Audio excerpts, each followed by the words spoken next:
Jordanie. En interview, le chef de la diplomatie helvétique déclarait hier: en soutenant l'Office des Nations Unies pour les réfugiés de Palestine, nous maintenons le conflit en vie.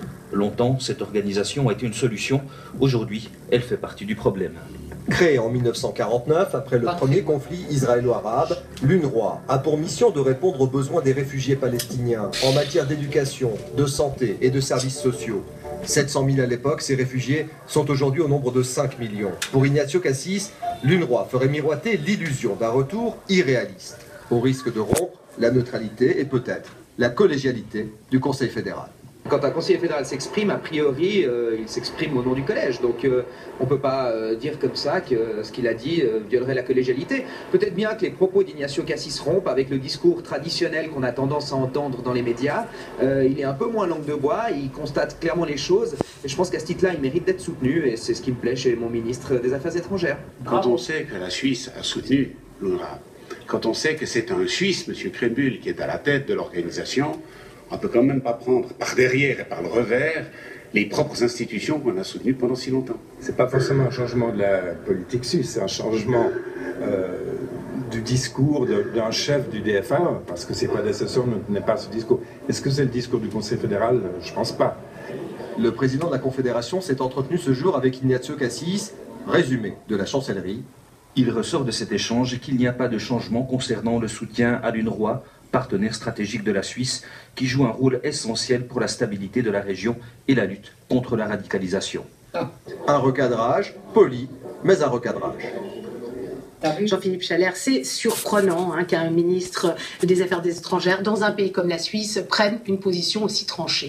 Et oui, il est vrai que la Suisse nous avait plutôt habitués à des positions plutôt équilibrées, voire neutres, dans le conflit israélo-palestinien. Mais en déclarant que l'UNRWA fait partie du problème et prolonge le conflit, eh bien, Ignacio Cassis n'est pas si éloigné de la position américaine qui a décidé récemment de réduire sa contribution à l'UNRWA, même si la Suisse n'envisage absolument pas de le faire, mais veut réfléchir à l'avenir de cette institution. L'ambassadeur israélien en Suisse, qui lui veut la fin de l'UNRWA, salue les propos d'Ignacio Cassis. Je vous propose de l'écouter. C'est une bonne déclaration et elle n'a rien à voir avec la neutralité. Cela concerne le problème des réfugiés.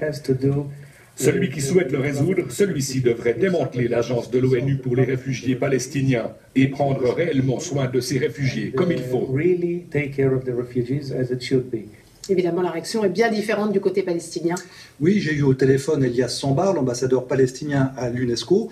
Pour lui, cette déclaration d'Ignacio Cassis va dans le sens des Israéliens et des Américains, pour qui les Palestiniens seraient le peuple de trop, qu'il faut faire sortir de la scène en éliminant l'agence qui leur est exclusivement consacrée.